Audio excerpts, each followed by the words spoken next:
Hello hi welcome नमस्ते। मैं नाम ऋतिक और आज हम फिर से बात करने वाले हैं एक और इंटरेस्टिंग कंसेप्ट के ऊपर। तो ये वीडियो उन बच्चों के लिए मोस्ट इंपोर्टेंट होने वाली है जिनके पास सेमेस्टर 2 में सब्जेक्ट है principles of macro economics first. तो चलिए शुरू करते हैं आज की वीडियो और ये हमारी लेसन नंबर 6 के ऊपर आखिरी वीडियो होने वाली है। तो लेसन नंबर 6 क्या है कि हमने प्रीवियस वीडियो में डिस्कस किया था कि एक तो एक्सेस डिमांड क्या होता है और डेफिशिएंसी इन डिमांड का मतलब क्या होता है, वो चीज मैं डिस्कस कर ली थी। जिसने अब तक वो वीडियो ना देखी हो वो वाली वीडियो जरूर देख लेना, क्योंकि उस वीडियो के ऊपर बेस पे ही ना ये वाली वीडियो है।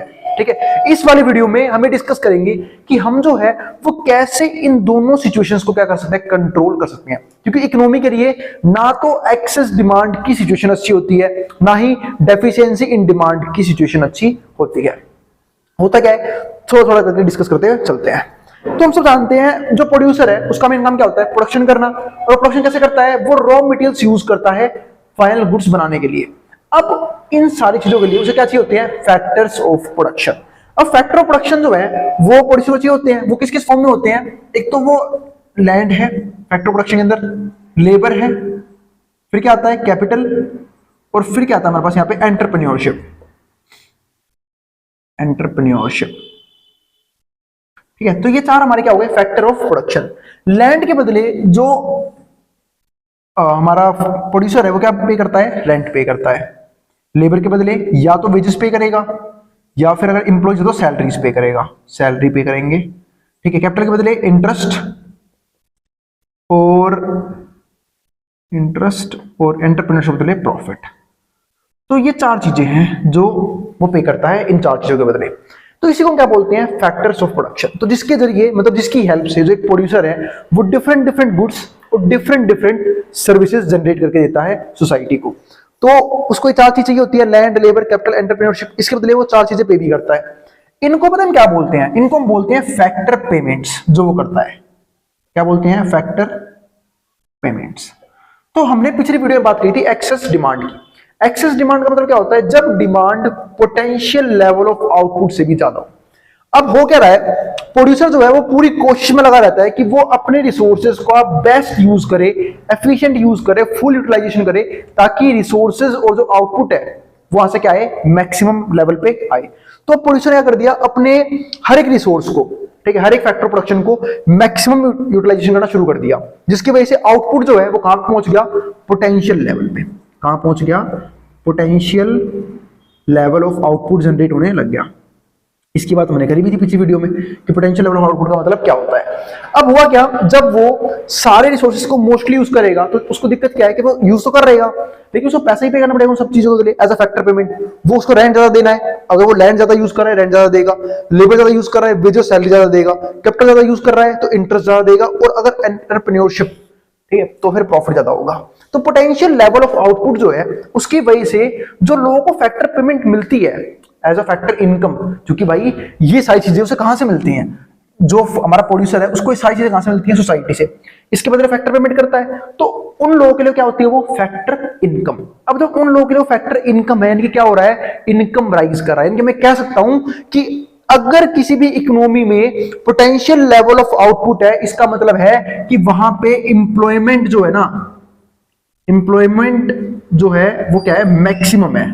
यानी कि मैक्सिमम लेवल पे लोगों को रोजगार प्रोवाइड करवाया जा रहा है, तभी तो जो आउटपुट का लेवल है वो मैक्सिमम हो रहा है। तो इंप्लॉयमेंट जो है वो मैक्सिमम है। अब इंप्लॉयमेंट अगर मैक्सिमम है, इस बात का मतलब ये है कि वहां पे नेचुरल रेट ऑफ अनएम्प्लॉयमेंट बहुत कम है। यानी कि अनएम्प्लॉयमेंट जो ना के बराबर है, एम्प्लॉयमेंट सबको जो मिल रही है, सबको जॉब मिल रही है, सबको पैसा ही मिलेगा, सबको पैसा मिलेगा। अब सबको पैसा मिलेगा तो क्या बताओ, तो सबके पास पैसा आएगा तो सबके सब गुड्स और सर्विस की डिमांड नहीं करेंगे।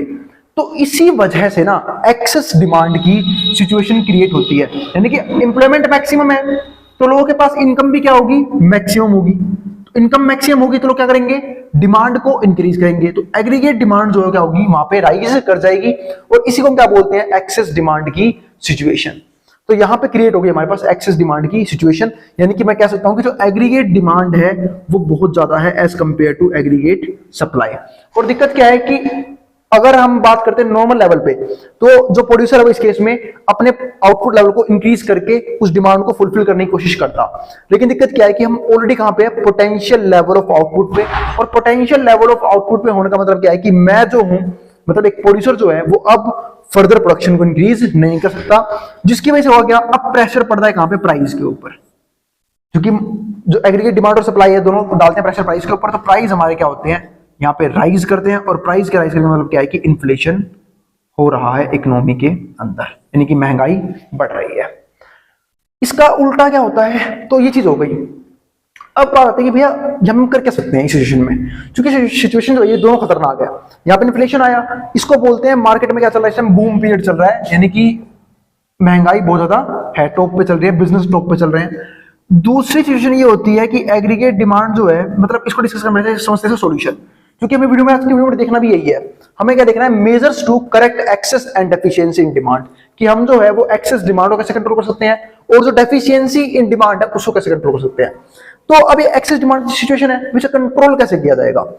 तो मैं यहाँ पे एक काम ये कह सकता हूं कि सारे की सारी चीजों का जड़ क्या है, लोगों की इनकम का ज्यादा होना, या तो आप बोलो लोगों की इनकम बहुत ज्यादा है, या फिर मैं कह सकता हूं कि मार्केट में मनी सप्लाई जो है ना वो बहुत ज्यादा है। मनी सप्लाई होने का मतलब क्या है कि मार्केट में लोगों के पास पैसा बहुत भर भर के आ रहा है, ठीक है, क्योंकि भाई आउटपुट का लेवल जनरेट हो रहा है, तो लोगों को जॉब मिल रही है, जॉब मिल रही है तो इनकम मिल रही है, इनकम मिल रही है तो मनी सप्लाई अपने आप ही क्या हो रहा है, राइज कर रहा है। तो अब यहाँ पे गवर्नमेंट कुछ पॉलिसी लेके आती है, उनको हम बोलते हैं मॉनेटरी पॉलिसी, फिजिकल पॉलिसी, जहां पे गवर्नमेंट जो है ना इस मनी सप्लाई को कंट्रोल या फिर रेगुलेट करने की कोशिश करती है। अब कैसे करेगी, अब गवर्नमेंट जाएगी आरबीआई के पास। अब आरबीआई क्या है, रिजर्व बैंक ऑफ इंडिया, यानी कि गवर्नमेंट का बैंक है ना, वो गवर्नमेंट का बैंक है, वहां पे तो भाई आम लोग अकाउंट होता नहीं है, तो वो है गवर्नमेंट का बैंक। अब गवर्नमेंट गई आरबीआई के पास, और आरबीआई को तो क्या बोला उसने, आरबीआई को बोला कि आप लोग एक काम करो, आप लोग ना इस मनी सप्लाई को कैसे भी रोको, पैसे का फ्लो मत होने दो इकोनॉमी के अंदर, पैसे के फ्लो को रोको, क्योंकि इन्फ्लेशन जो है वो जब भी कंट्रोल में आएगा जब पैसे के फ्लो को रोका जाएगा। अब पैसे के फ्लो कैसे रोकेगी आरबीआई, वो समझते हैं। तो आरबीआई ने क्या बोला कि काम करते हैं, फिर आरबीआई बोली गवर्नमेंट को क्या, कि काम कर लेते हैं, जो इंटरेस्ट रेट है ना हम उसको इंक्रीज कर देते हैं, इंटरेस्ट रेट को हाइक कर देते हैं, इंक्रीज कर देते हैं। जब इंटरेस्ट रेट इंक्रीज होगा तो लोन लेना लोगों के लिए मुश्किल हो जाएगा, यानी कि लोन लेना लोगों को महंगा पड़ेगा, तो लोग जो है वो लोन नहीं लेंगे। इस तरीके से जो है वो जो मनी सप्लाई है वो क्या हो जाएगा यहाँ पे हमारा। अब ये इंटरेस्ट रेट ना दोनों को फिट करता है, प्रोड्यूसर्स को भी, कंज्यूमर को भी। अब प्रोड्यूसर इंटरेस्ट और लोन लेता था किसी के लिए, बिजनेस को एक्सपेंड करने के लिए, आउटपुट को बढ़ाने के लिए, वो भी ऐसा नहीं कर पाएगा, ठीक है। तो इसका मतलब क्या है कि वो भी अब ज्यादा एम्प्लॉयमेंट नहीं दे पाएगा। तो इंटरेस्ट रेट बढ़ाने से एक तो क्या प्रोड्यूसर का नुकसान, कंज्यूमर क्या हुआ, कंज्यूमर लोन नहीं ले पाएगा, लोन लेना महंगा पड़ेगा, तो लोन लेने की कोशिश कम करेगा, जिसके जरिए मनी सप्लाई में कंट्रोल आएगा, और जब लोगों का पैसा कम हो जाएगा तो इन्फ्लेशन अपने आप ही कंट्रोल में आ जाएगा, यानी कि महंगाई नीचे आ जाएगी। ये तो हुआ एक तरीका कि इंटरेस्ट रेट को बढ़ा दो तो मनी सप्लाई को रोका जा सकता है। एक तरीका और होता है, गवर्नमेंट जो है ना वो अपने बॉन्ड्स इशू कर देती है, गवर्नमेंट अपने बॉन्ड इशू कर देती है कि भाई गवर्नमेंट बोलती है कि लोगों का पैसा बहुत आ रहा है, काम करो, तुम हमारी तरफ से ये एसेट लो, ये पर्ची दे दी एक, ठीक है, और तुम्हें साल के आखिरी में 10% का इंटरेस्ट मिल जाएगा, मतलब एफडी से फालतू इंटरेस्ट देती है, मिल जाएगा। आप अपना पैसा ना इस बॉन्ड के बदले हमें हमारे पास जमा करवाना शुरू कर दो, हम आपको ना पैसा इंक्रीज करके देंगे। तो बॉन्ड इशू करके जो गवर्नमेंट है वो ही पब्लिक का पैसा लेने की कोशिश करती है। इस तरीके से भी मनी सप्लाई में कंट्रोल आता है। और जब इकोनॉमी के अंदर फ्लो ऑफ मनी ही कम हो जाएगा, जब पैसा ही कम हो जाएगा, तो लोग डिमांड कहां से करेंगे, कैसे खरीदेंगे गुड्स को, कैसे खरीदेंगे सर्विसेज को, पॉसिबल ही नहीं है। तो इस तरीके से इन्फ्लेशन जो है वो इन्फ्लेशन जो है वो काबू में आ जाएगा, महंगाई काबू में आ जाएगी, प्राइस राइज करने की बजाय वापस सब फॉल करना शुरू कर देंगे। क्यों? क्योंकि अब डिमांड उतनी नहीं होगी जितनी पहले थी। तो ये एक तरीका होता है। इसके लिए गवर्नमेंट जो है वो अपनी अलग पॉलिसी लॉन्च करती है। मॉनेटरी पॉलिसी के अंदर ये हमारे पास आता है, एक तो रेगुलेशन ऑफ बैंक, और भी बहुत सारी पॉलिसीज है। वैसे तो हम मॉनेटरी पॉलिसी जो है और जो फिजिकल पॉलिसी है वो आने वाले चैप्टर्स हैं हमारे, उनमें हम बिल्कुल डीप में पढ़ेंगे इन चीजों के बारे में। अभी मैं सिर्फ आपको हल्का हल्का बता रहा हूं कि क्योंकि टॉपिक था लास्ट में इस चैप्टर के कि हम जो है वो एक्सेस डिमांड को और डेफिशिएंसी डिमांड को कैसे कंट्रोल कर सकते हैं। अब एक चीज यहाँ पे ये और भी आती है, तो ये एक बात, अब इसका उल्टा समझते हैं।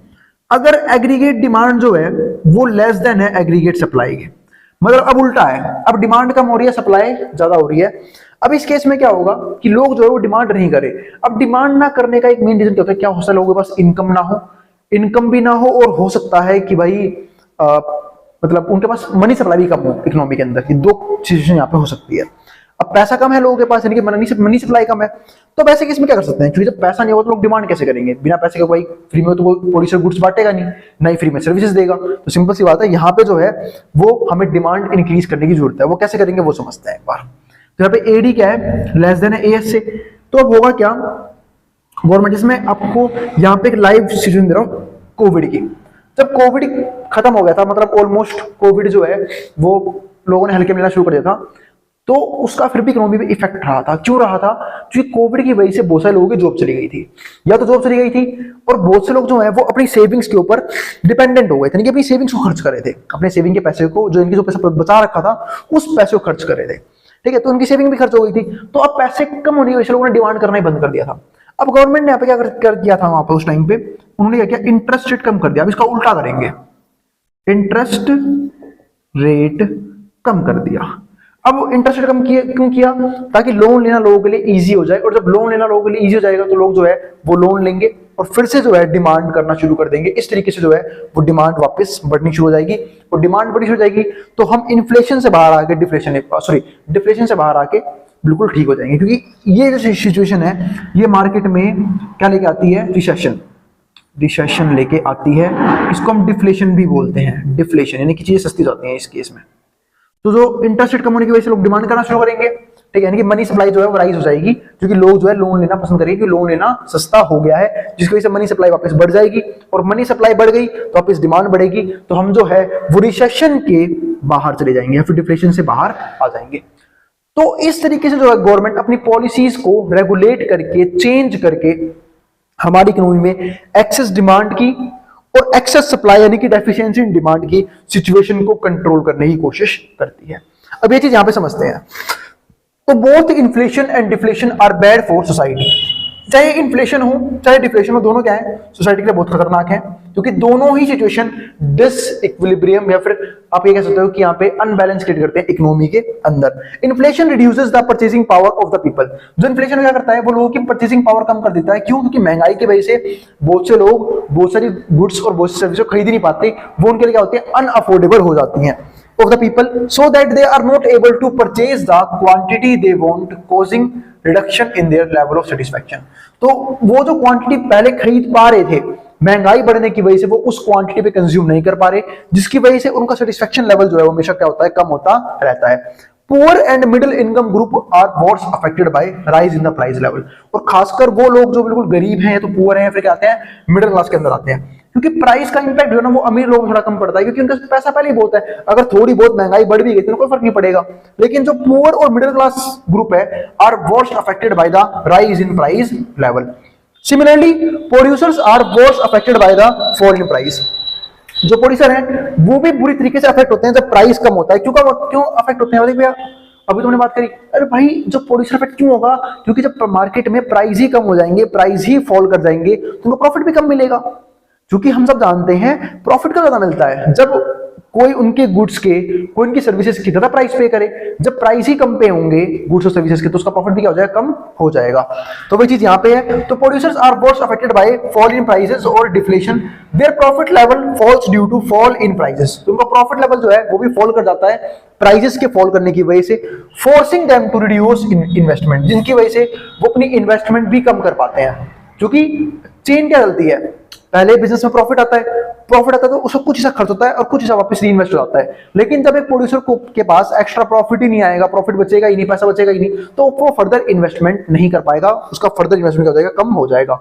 दस further causes employment level to fall. इसकी वजह से क्या होगा, दोबारा से एम्प्लॉयमेंट लेवल फॉल हो जाएगा, क्योंकि जब फर्दर वो पैसा डाल नहीं पाएगा बिजनेस के अंदर, तो यानी कि वो नए लोगों को जॉब नहीं दे सकता, नए लोगों को सैलरीज वेजेस नहीं पे कर पाएगा, जिसकी वजह से एम्प्लॉयमेंट लेवल वापस से क्या हो जाएगा, कम हो जाएगा, जिसकी वजह से जो पूरी सोसाइटी का लेवल है, so the whole society gets badly affected by deflation. तो चाहे इन्फ्लेशन हो चाहे डिफ्लेशन हो, दोनों सोसाइटी को बहुत बुरे तरीके से हार्म करते हैं।